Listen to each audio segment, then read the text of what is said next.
Hey, Sabrina.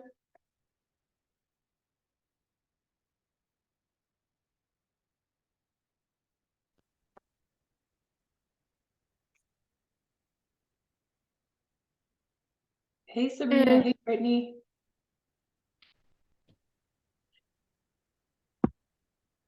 Hello. hi. How are you? Doing great. How are you? Good. Yeah.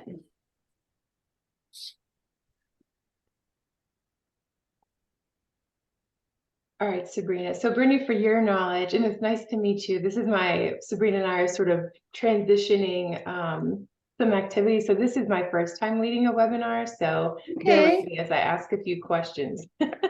It's my Um, first time participating in a Zoom as a host. oh, awesome. So we're in this together. Perfect. Sabrina, so I was on the last webinar that you did, and you normally just introduced with name, title, topic, organization, and then hand it over, right? hmm Okay. Yeah, it's really quick.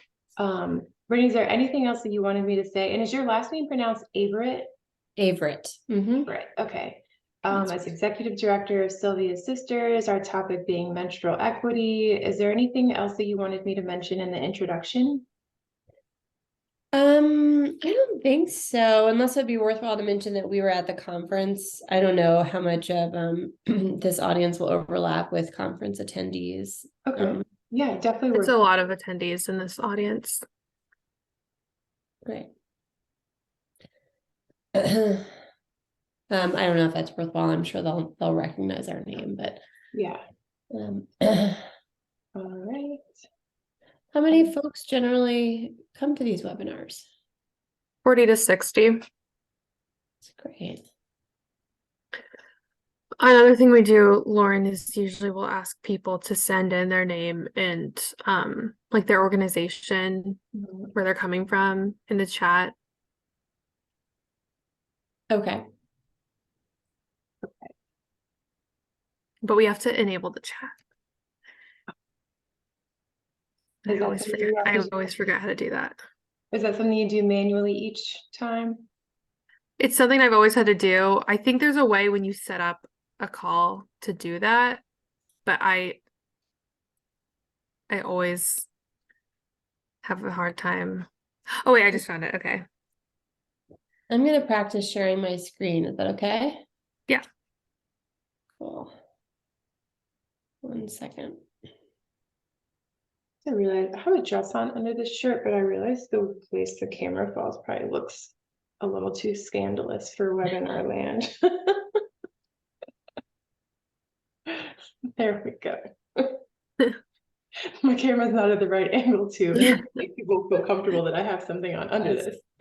These shirts are always risky. One too few buttons is no Right. good. And they're like, All right. Let's practice. and then I see we're in a practice session, Sabrina. So do you normally wait until right at 12 to start the webinar, or what's your normal? Yeah. I'll wait until noon and then usually give it 3 to 5 minutes before I do like the intro because it takes people 3 to 5 minutes to get on. Okay. Okay. Can you guys see that? Yep. Mhm. And it's just let me see if I can. All right, it's not. There we go. All right, is that going through the slides? Yep. Mhm. Perfect.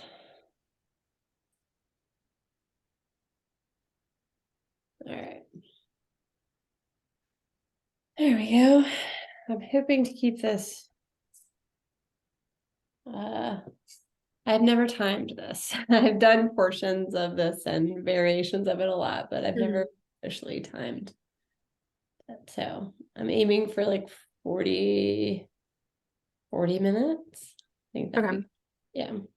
Yeah, and it's no worries if it's fast or anything because people are always happy to get a bit of their hour back.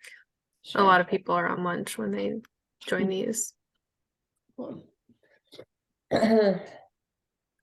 Lauren, are you good to start the recording when you start the webinar?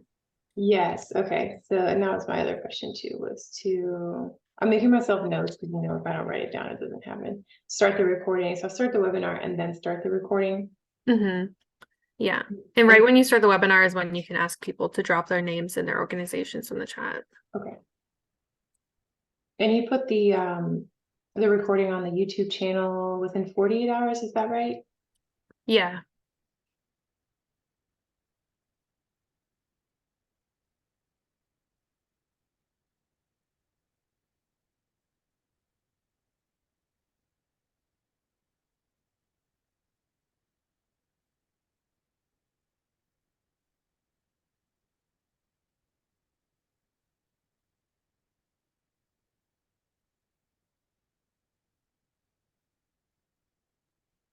Recovering from a little head cold, so I'm hoping I don't have a coughing fit or anything, but have my water and stuff, so I think we'll be good. Tea. I normally like to think that most of the sicknesses are behind us by the time we get to May, but that has not proven the case in our household. Same.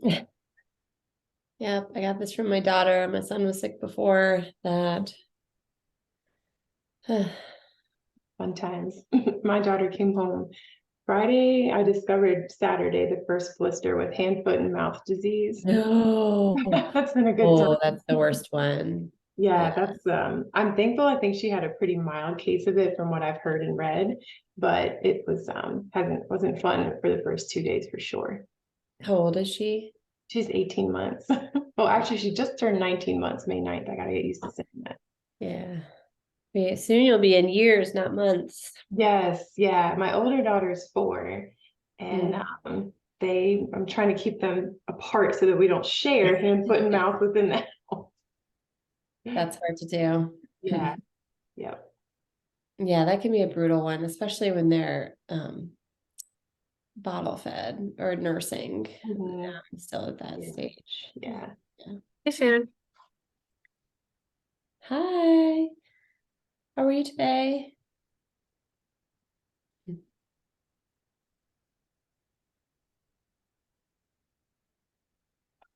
Okay. Okay.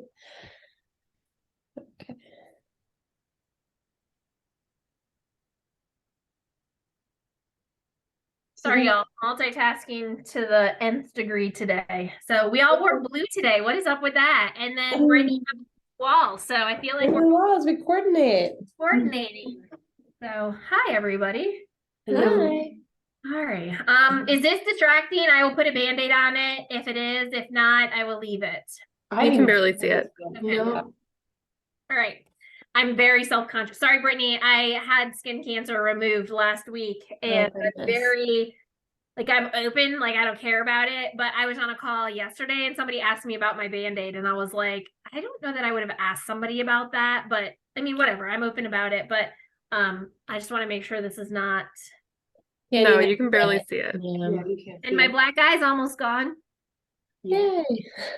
It's Looks not like it's funny, healing well. but it's so funny. I coach softball for 6, 7, and 8-year-old girls. And so I was out there. We had a game the night of my surgery. And so I was out there, but I stayed in the dugout. And so anyway, so my parents all know that I'm crazy. And so I was standing in the dugout on Saturday.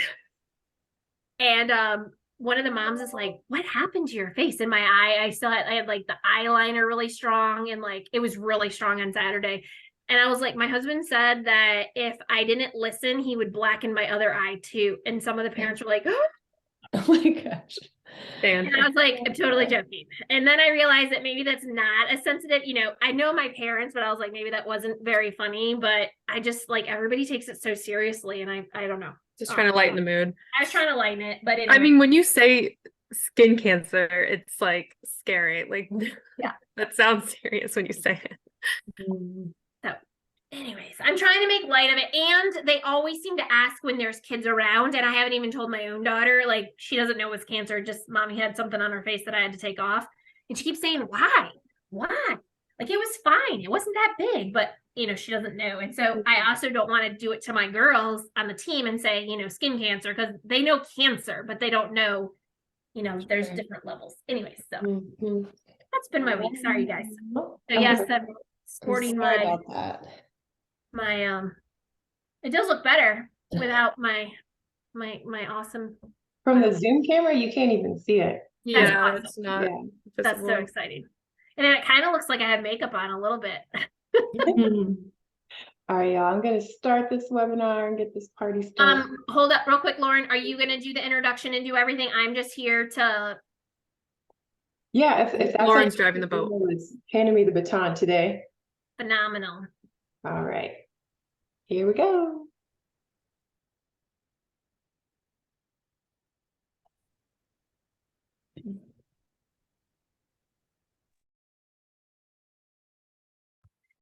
I think I had somebody else that just emailed me too.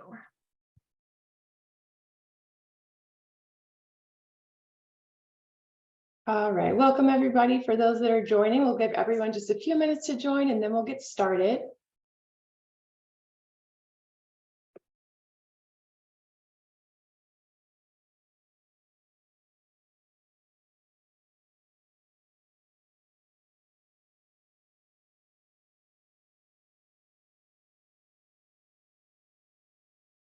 Just while we're waiting, if you all want to drop your name and your organization in the chat, we can all get to know each other a little bit.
All right, we'll give everybody about 1 more minute. If you're just joining, we're dropping our name and organization in the chat.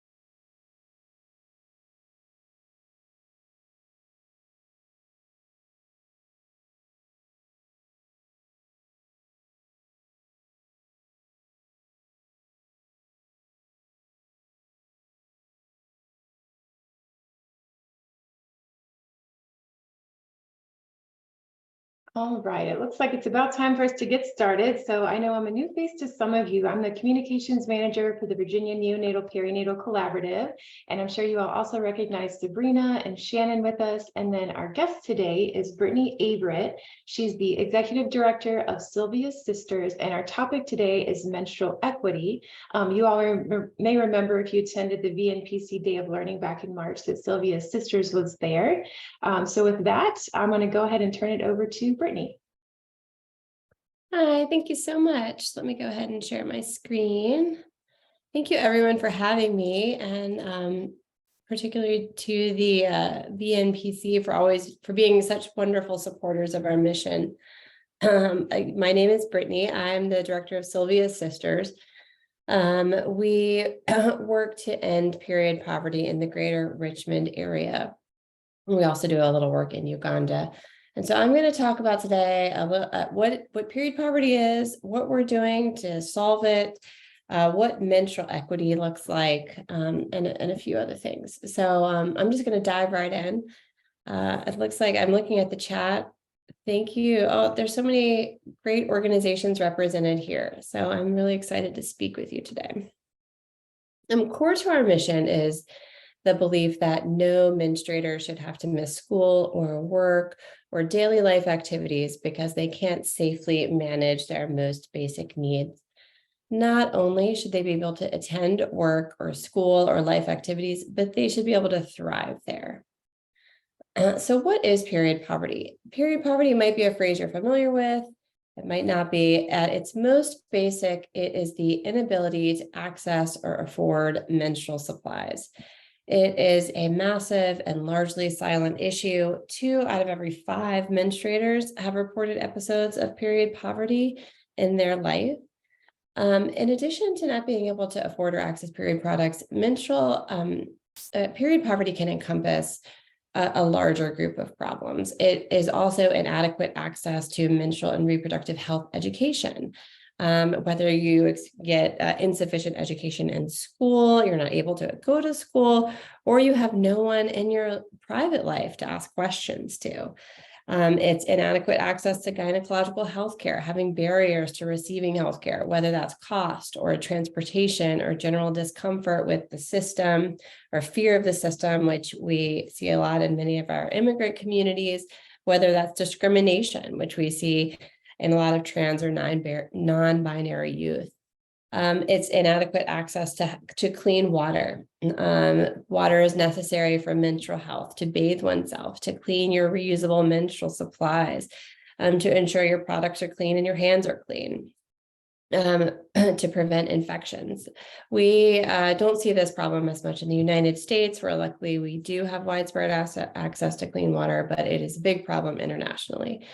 It's also inadequate access to washing facilities, clean bathrooms, maintained bathrooms with working toilets, bathrooms that are private and clean. And this actually is a big issue in all over the world, including the United States. And then having inadequate access to waste management. So you have a place to throw away your tampons and your pads. And of course, in the United States, this is less of a problem, even though many bathroom stalls don't have trash cans, but in other places in the world, they lack sanitation services entirely. So what would menstrual equity look like? A world without period poverty. It would look like comprehensive and affordable access to quality period products. It would look like removing barriers to quality healthcare for everybody. It would look like the right to reproductive education. Education is particularly important because it improves physical and mental health of menstruators, and I'll talk more about that in a minute. But it also removes the stigma around menstruation, which I'll also talk about more in a moment, and is a big reason why period poverty exists. Menstrual equity is also ensuring access to clean water, bathrooms, and sanitation, as we discussed, whether you're at home, at school, or out in your community. Basically, menstrual equity means allowing menstruators to manage their most basic bodily function with dignity. It's to make sure they have their needs, support, and choices to decide how they want to take care of their health. A big part of the problem is the stigma surrounding menstruation. This is less tangible than a lack of infrastructure or hygiene products. It's difficult to define, and it's difficult to see how it's related to period poverty. It's more to do with social norms and beliefs around menstruation. Periods are taboo. To talk about them is considered rude or something to be spoken of in private, if at all. This leads to an overall culture of silence around the topic. In the past decade in the United States, discussion around menstrual equity has increased, which is wonderful. That's great. I've seen so much, I've seen big publications publishing articles in this sphere, and I'm very happy about that. However, there is still a lot of cultural discomfort around the subject. We speak in euphemisms, like the time of the month or Aunt Flo or on the rag. And any of these code names seem innocuous enough, but they are indicative of a general belief that this is a topic about which we should be embarrassed, that we can't speak directly about. Sylvia's sisters had a table at a local middle school recently where we were passing out, they were having a resource fair and we were passing out products, and And, you know, having fun like menstrual health facts and quizzes and for the middle schoolers. And most of the time, you know, the kids would walk by our table and see what we were doing and, you know, giggle and keep walking. And, you know, a few people would engage with us. And then one girl comes up to me, and on the table, of course, we're passing out packages of pads. So there's these mountains of pads that we have on the table in front of me. And the girl comes up to me and she's like, "Aren't you embarrassed to be standing there behind those pads?" And I was like, absolutely not. Half the world at one point in their life is going to menstruate. And I loved that moment, because she then became comfortable talking to me, and she was like, "Well, can I ask you a question about my period? This weird thing happens." And I'm not, of course, a medical professional, but I just loved the fact that that opened the door for her, that I was showing her this is nothing to be embarrassed about. Why does the stigma around menstruation matter? So it prevents menstruators from advocating for themselves. They are embarrassed. They don't want to speak up for their needs. They have problems talking about what they're experiencing or questions they have. They think something about it is wrong or shameful. So they'll never get the support they need. And as a result of that, policymakers, who are historically majority men, are unaware of challenges associated with menstrual health and hygiene, because it's just not talked about. Given the hush-hush nature of the subject, menstruators aren't appropriately educated about their bodies, which of course lead to health concerns. Men also receive little education on the subject, meaning men and boys, meaning they have a lot of misunderstanding about menstrual health and reproduction, which we have seen play out on the political stage lately. And they also cannot be advocates for menstrual equity. The stigma leading to inadequate education on the subject can perpetuate myths like, if you swim in the ocean on your period, a shark is going to attack you, or that if you wear a tampon, you're going to lose your virginity, or that food will rot if you touch it while menstruating. I have heard crazy things, and these seem funny on the surface, but this misinformation can be really dangerous. And the biggest impact of menstrual stigma that Sylvia's sisters experiences directly on a daily basis is the fear of embarrassment or teasing from classmates or peers that prevent menstruators from going to school or into other spaces when they can't adequately manage their periods. So I was talking to, or if the place doesn't have adequate bathroom facilities, I was talking to a school representative recently, and she told me a story of a student who was at a local middle school.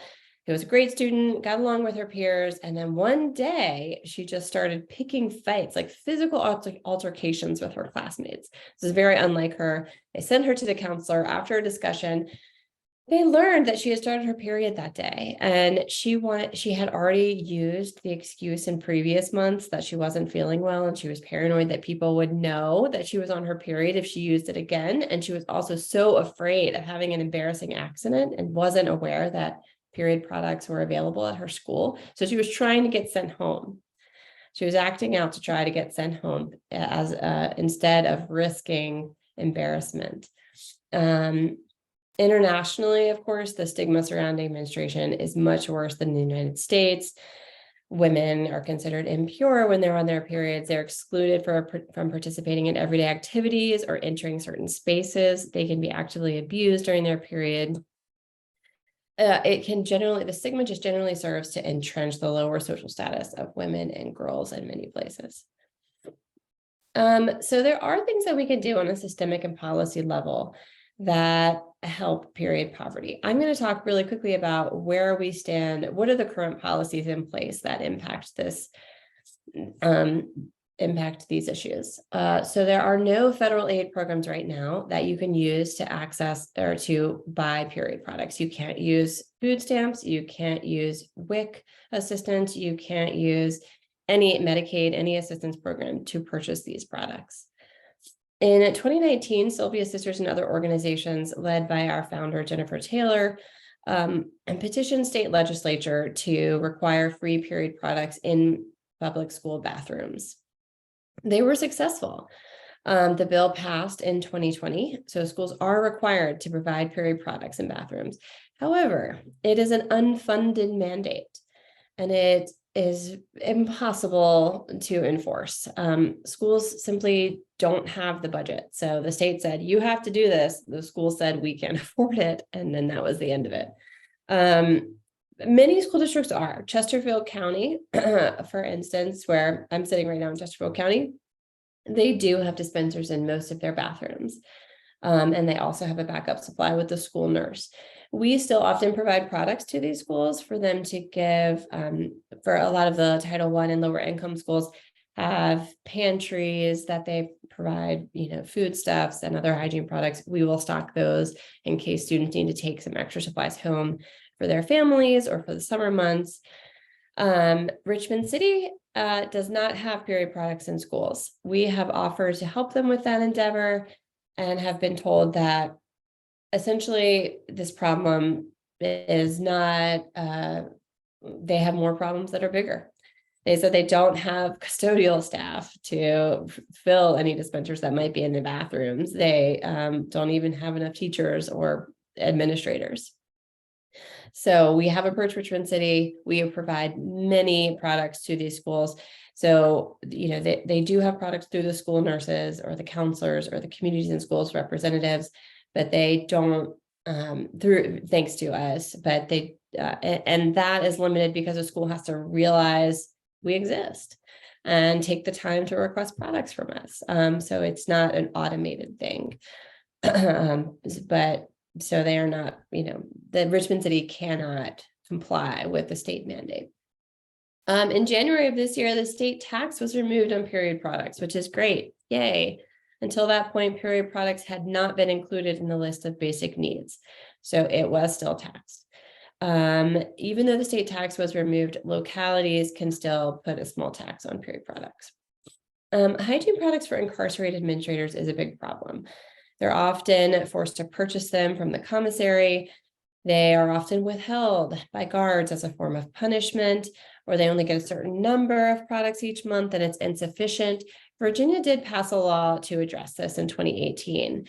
And it reads, the State Board of Corrections shall adopt and implement a standard to ensure the provision of feminine hygiene products to female inmates without charge. And that's very vague. I'm not even sure what that means. But a local publication in 2019 did some digging and found that enforcement of this mandate was non-existent. Only a few prisons could provide proof that they were adhering to the mandate. That doesn't mean that they're not. They could very well be. It's just one of those situations where it's difficult to find out if they are, and it's difficult for the state to enforce it.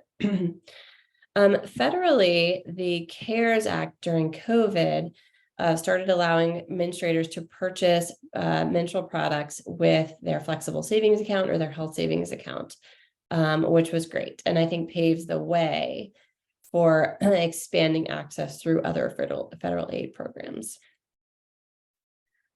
Let's talk about Virginia specifically. Where there is poverty, there is period poverty. If you don't know where your next meal is coming from, you likely can't afford tampons that month. Can you imagine going to the store and having to choose between buying a box of spaghetti to feed your children or a package of pads for yourself?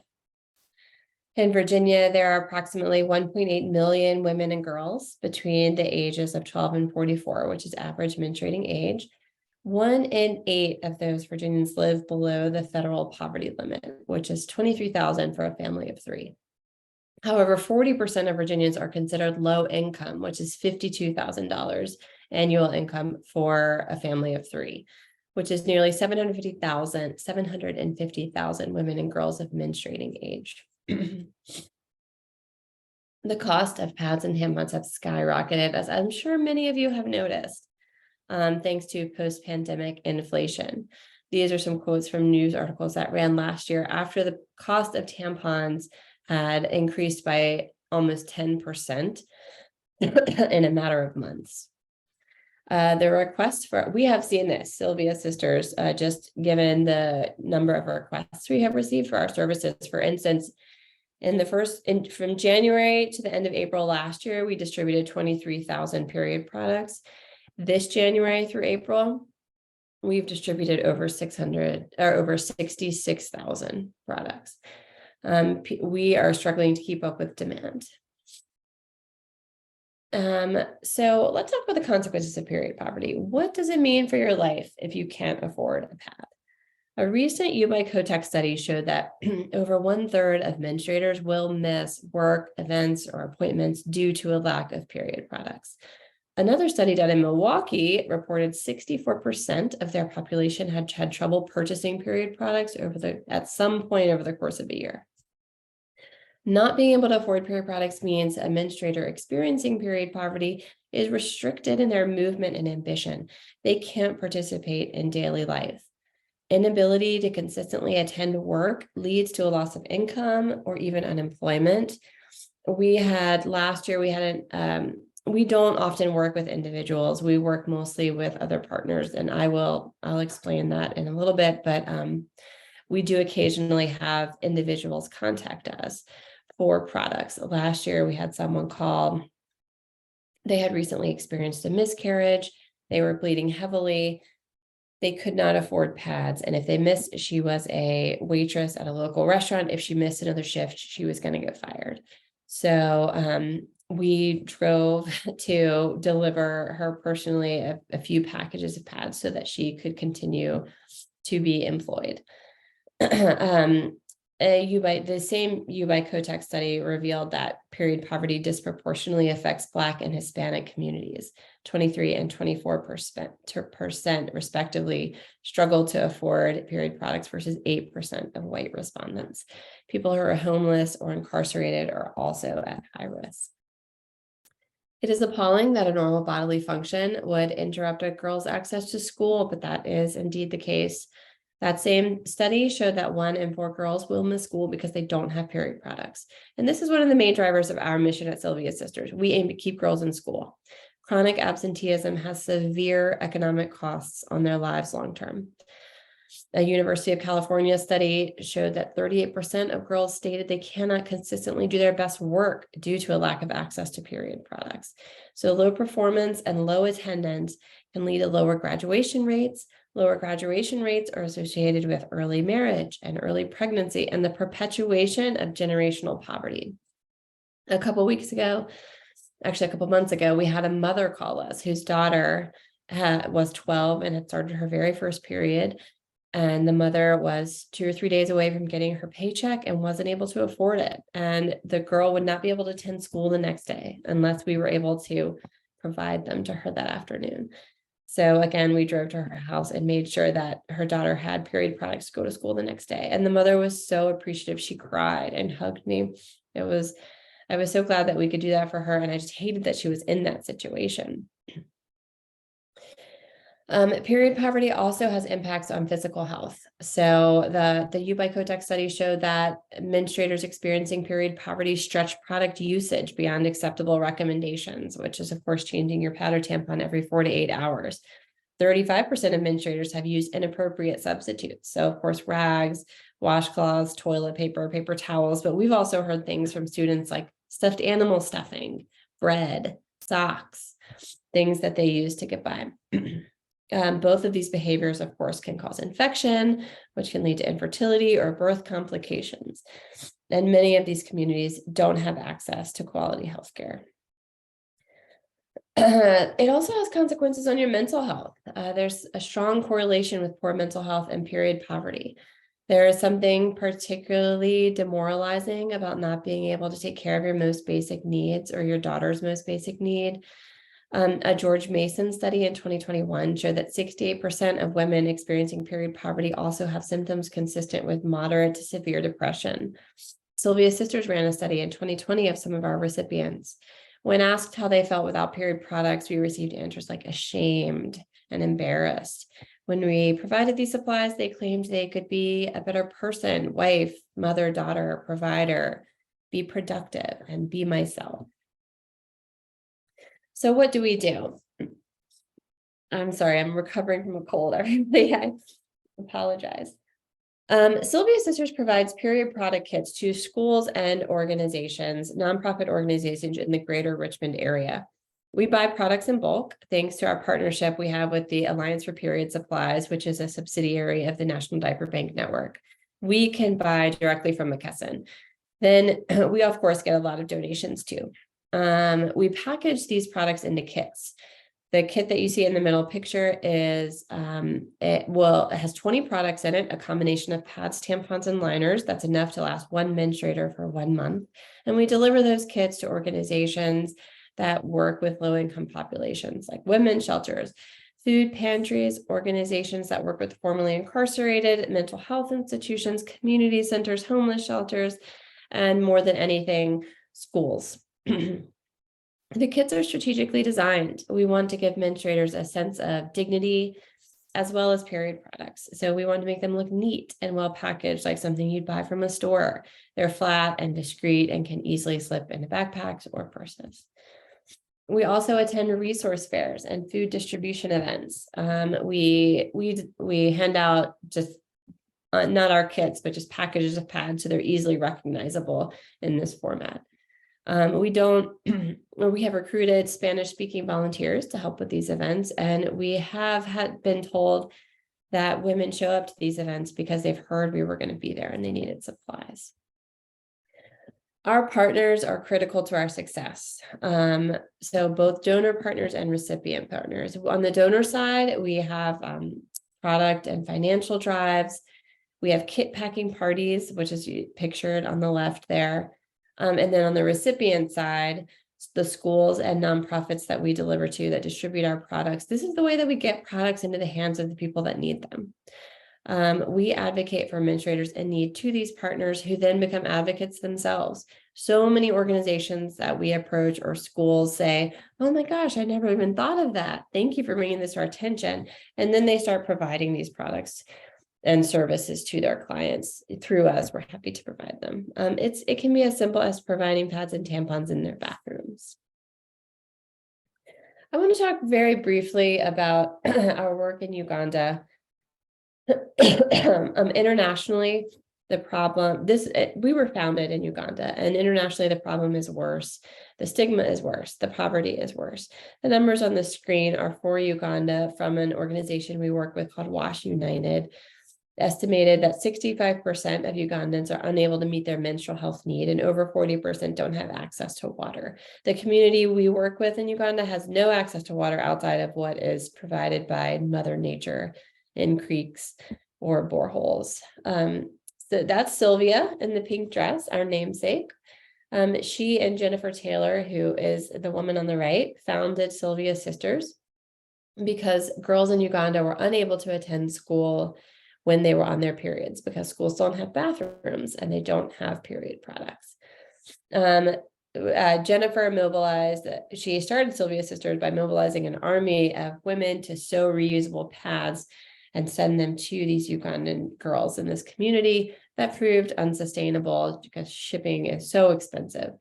So now we've partnered with Averette, which is a Ugandan woman-owned business, and they make kits that will last 1 year of reusable pads that we provide to girls in Uganda, and we've purchased 300 kits this year. We also purchase water tanks for schools. It's hard for us to fundraise for this. A lot of grants don't like to fund international work. They want to keep money in their community, which is, I totally understand. We've been able to provide, thanks to individual donors, 5 water tanks for schools in Uganda. You'll see the black tank in the background of that picture is a rainwater catchment. So the water still does need to be boiled before you can drink it, but they can use it for cleaning, and they no longer have to trek, and they use it for washing hands too. And they no longer have to trek down to the creek before lunch every day just to have water to drink. A large part of our mission is educational, both in Uganda and in the United States. Education is critical to menstrual equity. This is a picture of Sylvia providing a menstrual health education to girls in Uganda. Whenever we deliver Averette to a school, she goes and runs several classes on teaching them how to use the pads and on very basic menstrual health and reproductive health. Back to the United States. Pre-pandemic, we had a growing educational program. We would host menstrual health education events in schools and at libraries. COVID dampened these efforts, both because we weren't physically allowed to be in spaces, but also organizationally, our resources plummeted. We had to narrow our focus to ensure that we were providing period products given the increased demand and our limited resources. We are revamping our efforts now, our educational efforts now. Often, as I'm sure you know, impoverished or marginalized communities do not have access to quality healthcare for myriad reasons. And thus they might not receive credible information about how to healthily manage their menstrual cycle. We are working with Virginia Physicians for Women to include robust educational materials in all of our period product kits. This goes beyond just the basic anatomy that they might learn in school. We really want to cover questions that they might be scared to ask a teacher or even a parent, or they might not have a parent to ask. Is what I'm experiencing normal? And also arm them with the knowledge of proper menstrual health and hygiene and how and when to seek affordable health services in our community, and empower them to ask questions and know who to ask and to challenge those pervasive myths.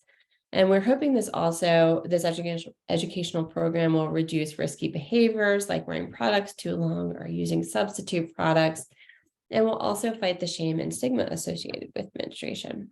Over the next year, we want to increase our in-person educational events. We're often invited to schools. We would love to have medical professionals there to answer questions that students might have. And we're working on organizing teaching events with our nonprofit partners who work specifically with younger girls. Since our inception, Sylvia Sisters has distributed 730,000 period products to menstruators in Virginia. We've distributed them to 94 schools and 37 nonprofit partners. We serve, as I stated before, mostly Black and Latino population. How you can help. We need volunteers. We always need volunteers. We need board members. We need professional services, event organizers, communications and marketing help. We also need volunteer help with the more rote tasks, packing kits, running drives. Any of those are great ways to get involved with Sylvia Sisters. Connecting us to partner organizations is also particularly important. I talked about how this is key to our success. We can provide partner organizations with period products. So if you know of an organization that works with low-income people and where our services would be a good fit, please let me know. Petition your workplace to provide period products. At a bare minimum, they could be provided in bathrooms, pads and tampons. Educate those people in charge about the challenges faced by many menstruators, and drive awareness and advocate for change. This menstrual and reproductive health has taken, it's on the political stage now. And I'll move on to the next slide, because there are many things that we could do as a state, as a community, as a country to improve the situation for menstruators. So as I said before, Virginia no longer charges. I'm going to list a few things now that could be done in our country and also have been done in others. Virginia does not tax as a state, which is great. 22 states still do tax these products. CVS does not charge tax on period products, just FYI. So it can also be, this can also be a private sector initiative. There should be government subsidies for reusable products, such as menstrual cups or underwear. There are many tax breaks for environmentally friendly products, so there is a precedence for this.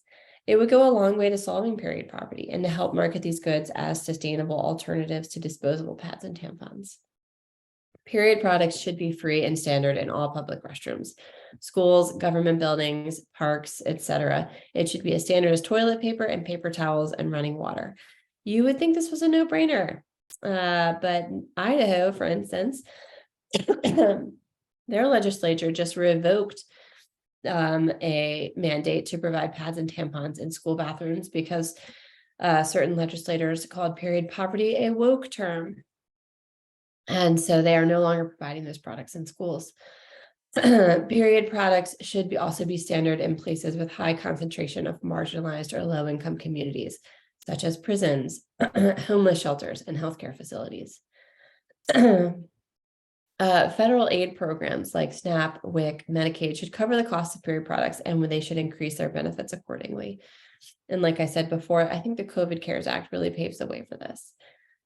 Menstrual and reproductive health education should be increased in standard in health class in schools for both boys and girls. And also for the population as a whole, but also for clinicians, for their medical practice, as hormonal and menstrual health can impact many bodily processes, but also because clinicians can be powerful and important advocates for menstrual equity.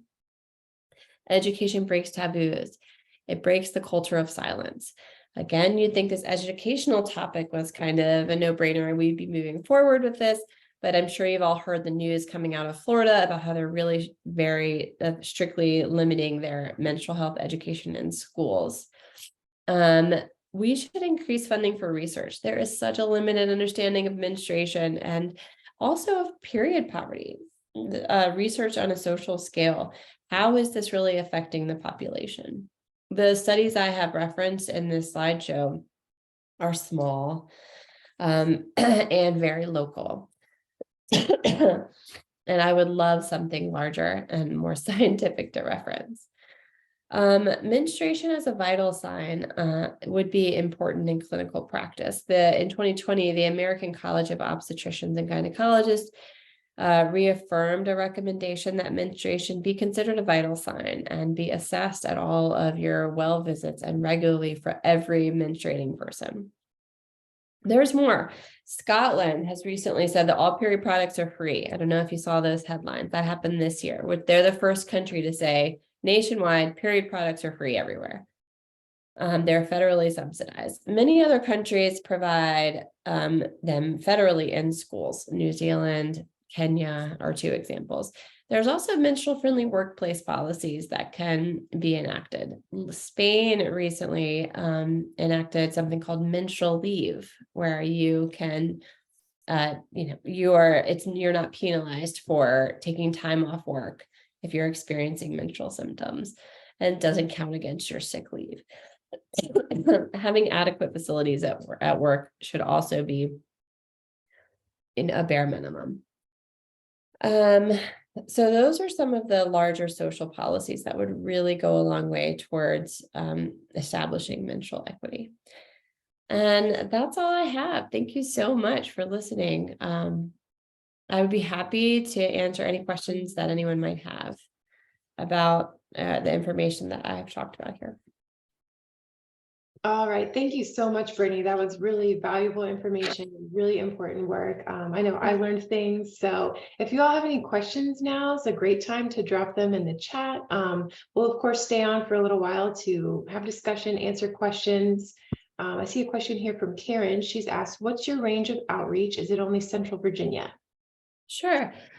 We do about an hour radius of the greater Richmond area. So it's considered on a case-by-case basis.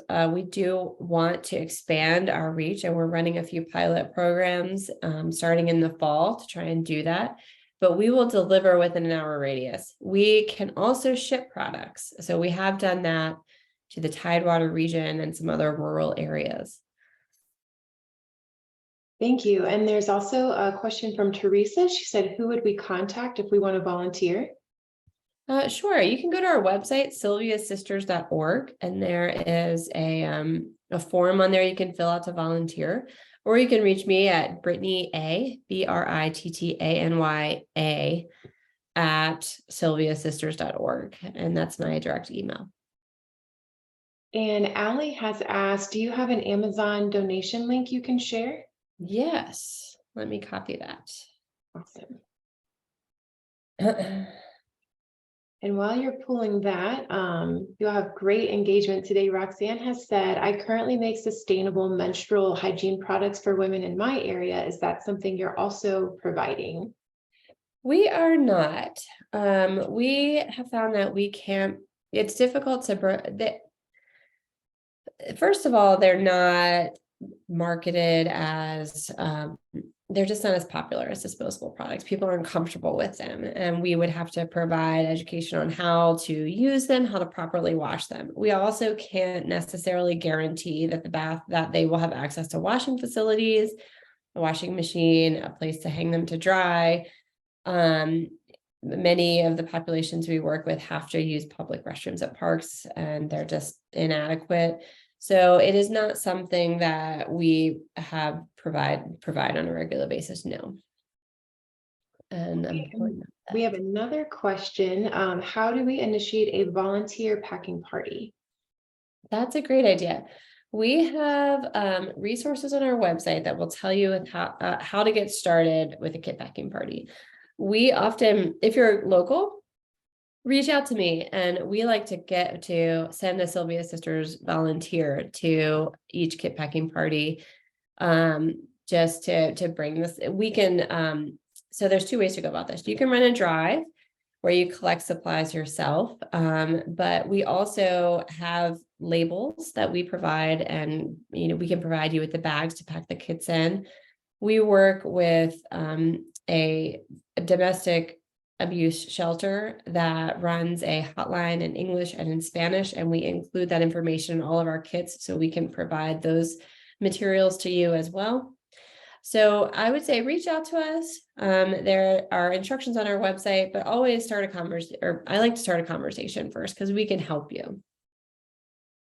Great. We have one more question here. Whether or not you all are participating or partnering with RBHA or other community service boards that might be interested in this information. Not yet. No. We're just trying to partner with a specific region of the Virginia Health Department, and some people who work in very specific counties. We've partnered with them, but no, I have not. RBHA, we're not partnering with them so far. And that's a question from Tracy. Tracy, I'm also the RBHA acronym. Do you mind spelling that out for us as well? Yeah. And there's the Amazon link, and above that, I dropped the website as well. Thank you. I'm gonna have to.